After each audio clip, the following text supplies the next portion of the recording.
So when you made this connection that you had tapped into something pretty interesting, being a personal trainer, adding in the nutrition element that actually helped your clients, and then seeing all of your fellow trainers with a lot more experience going, hey, dude, what are you doing to get results with your clients? And then their disbelief, did it kind of spring in your mind of, maybe we need personal training that incorporates this kind of nutrition science into it?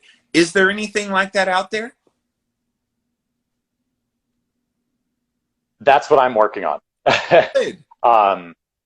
So yeah, my actual goal is I'm working towards building my own gym, and I'm working with some friends to essentially make it a one-stop shop where this gym will be personal training, nutrition. We're going to be working. We're going to be trying to partner with doctors, with educators, with everything possible surrounding the health field. Even stuff that's kind of on the fringe, some holistic medicine type stuff. Well, so that we don't.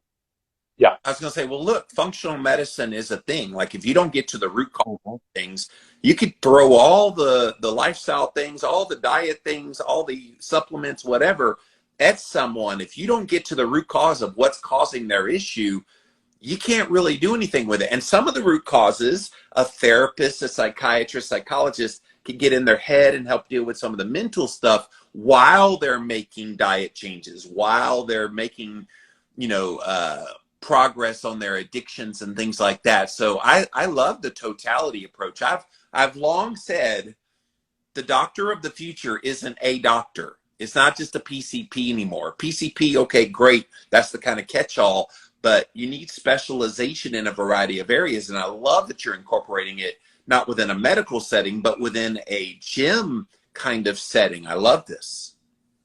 And part of the reason for that is I've had some experience with that already, with running gyms in that way, small gyms, and it is amazing what you can do with the community. I mean, that's part of why I was working so many hours, is that I worked with my clients. I would see five to 10 people per hour for 16 to 19 hours a day. Wow. With maybe 1 hour break in there somewhere. But I would see them 5 days a week. So that was the big difference. That's what I can do that doctors can't do, is they see their patients once every year, once every 6 months, maybe once every month at most, if you're lucky. And they don't really get to see what's going on day to day. Whereas I now have this opportunity to do tremendous research, where I had all of these clients keeping diligent journals of all of their workouts and of all of their food, and seeing exactly what was happening, so that every single time something crops up, I can say, okay, that doesn't work for you. Let's shift. Or, hey, you slept really well last night. What did we do differently? And making those sorts of things, and being able to catalog those was huge, and it made me a much, much better trainer, along with, of course, a lot of help from people like yourself and, Dave Feldman and Sean Baker, Jason Fung, and all of those brilliant doctors, dietdoctor.com, who have tons of tremendous research, as well as people like Dr. Aaron Horschig and other physical therapists, the Squat University. I don't know if you've heard of him, but they're brilliant in addressing kind of a more holistic lifting style of approach to physical therapy. And what it got me to realize, especially as I was, my wife is a huge influence here, of course, as well. She got me loving reading again, because she got me hooked on audiobooks. And one of the things that I do in all of my spare time now is I read scientific journals through audiobooks, because they have those available. And I couldn't help but notice every time I read through these, there's some brilliant research going on, and each one is so myopically and narrowly focused. They're not collaborating. So all I could think was, well, what happened if each of these people started to collaborate with all their different fields? Wouldn't they see a lot of similarities, and maybe Yeah. there's something more holistic that we can use to address all of these issues for people? Dude, I print out studies all the time. And I say the same thing. I'm like, all right, this one's focused on diabetes. This one's focused on obesity. This one's focused on brain health. And it's like, they're all speaking the same language. Why can't we get them all on kind of some kind of network where we can talk behind the scenes? And by the way, I am on a list of people that talk behind the scenes of all the names you mentioned earlier and many more. And we do talk to each other. So there is kind of like behind the scenes stuff, but there's not like an official, hey, this research team is working on this. And then, it would be cool if mechanistic things could be discussed amongst the researchers. Hey, we found this, like I think Ben Bigman is doing some amazing work with Alzheimer's disease, discovered the way ketones work in the brain that I think could be applicable to other parts of the body and other diseases. But like, they're not talking to each other. Yeah, and that was the big thing. And that's actually, I sorry if I tend to get sidetracked here, but to bring us back to the mental health and addiction. A squirrel. Yeah, that's me. So to bring us back to the mental health and addiction, that's what got me thinking about that, and that's where I really started to. So in terms of my own addiction, I fortunately was lucky enough that I learned the lessons of my peers, and I never got addicted to substances in any way. Well, other than food. I was absolutely sugar addicted and carbohydrate addicted my whole life, pretty much. And that wasn't really until the last few years that I finally started to conquer that. And that is, again, almost 100% thanks to my wife, because when we started dating a little over 2 years ago, and when we first met, I had her doing keto as well, and she reversed her prediabetes and lost 40 pounds and reversed her hypoglycemia, and started dramatically improving her mental health. Mm-hmm.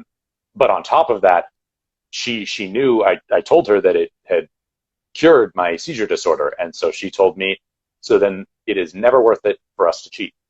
We'll just never cheat again, because I never want to see you have a seizure. Way to go. Because we want to Way to go, Erica. Way to go. Yeah, she was the absolute best influence on me there.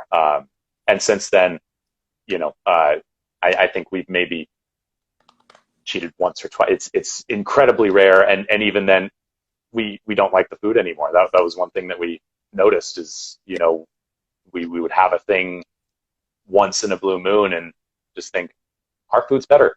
I can cook a steak and put salt on it, and it tastes 10 times better. It's funny you talk about this, because I literally just today got an email from a lady. I get emails all the time of this nature, but she had an email and she said, so I just read Keto Clarity, and are you telling me I can never, ever have a bite of cake again if I'm at a party? That seems so draconian. How dare you tell people not to have cake? And so my response back was, look, you can have whatever you want, but when you make better choices for yourself, you find that you really don't want the cake anymore. What you want is foods that nourish your body and make you feel good. Now, here's the thing. You want the cake? Have the cake. But then pay attention to how you feel, and just know it's going to knock you out of ketosis. You're not going to feel great. And if it's worth it to you, then go for it. Like, it's so funny. People kind of set this up as, I'll never have X again, fill in the blank, whatever their favorite carb is. And I'm like, no, you can have it, but you just have to know there are consequences that if you choose to have that you just have to endure. And if people are willing to endure and they rebuild their insulin sensitivity and they can handle it every once in a while, that's cool. But the problem is, for some people, that once in a while then becomes, oh crap, I can't stop now, because the addiction comes back. then they start having the brain fog again, then they start having mood issues again, and they wonder what happened, and they blame it on keto. Oh, that keto didn't work. I just still felt bad. Well, no, the cheat didn't work. So good for you, and understanding that you probably know your limitations. Well, and that was the biggest sign to me, is that the more times that I would have long periods of doing well diet-wise and then would have a cheat, the more dramatic I noticed a difference. There were times where, I went, and this was before I met my wife, so I was still kind of, I was keto, but I was still kind of in the bodybuilding mode. So, I tried to strategically use my cheat meals on the weekends to try to, I don't know, stimulate more muscle growth. Didn't work. So I would do that, and for an entire week, after just a single, 1 hour meal of some donuts and a pizza or something, not only would I gain 8 to 10 pounds the very next day, in one fell swoop that took at least a week to come back off, but my moods and my mental clarity, everything was so dramatically reduced. I would be very irritable for at least the first couple of days, and I would just be depressed and unsure of myself, and it would be like I was back in that state of before I had started. Yes. And remember that, look, the changes you make are a lifestyle change. I know we say that, it's kind of become a colloquialism.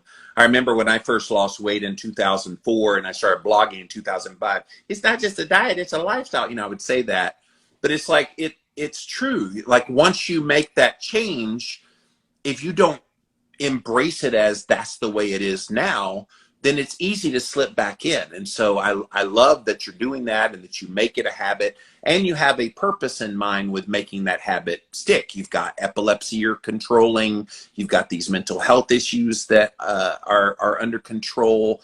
So tell us some of the clients you've had, like some of the changes that you've seen in them, how they dealt with things and then were able to overcome them through nutrition changes.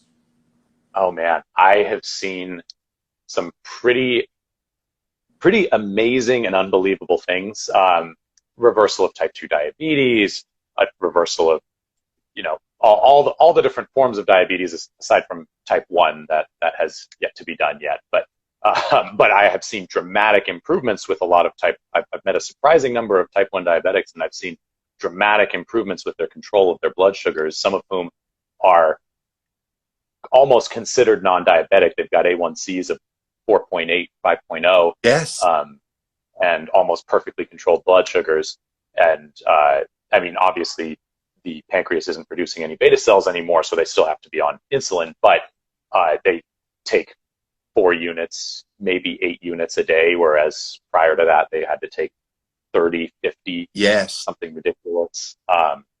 So I've seen all sorts of physiological changes like that. I've seen women with PCOS who were told in their 30s and even in their 40s who were told they would never have a child no matter what. All of them had children last year. Yes. And healthy children.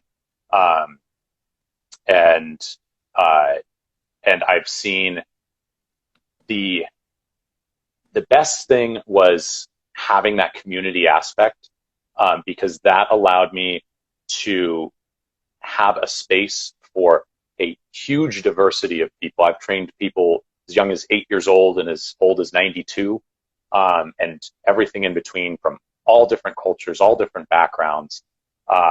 And it's amazing when everyone is grouped in that shared misery of the challenging workouts and trying to resolve their diet issues, how much people will connect from all walks of life. Yeah. And that was the most incredible transformation that I think I saw, is all of these people just who some were liberal, some were conservative, some were this, some were that. And it didn't matter, because everyone was there to get healthy, either lose weight or reverse some kind of issue that they had.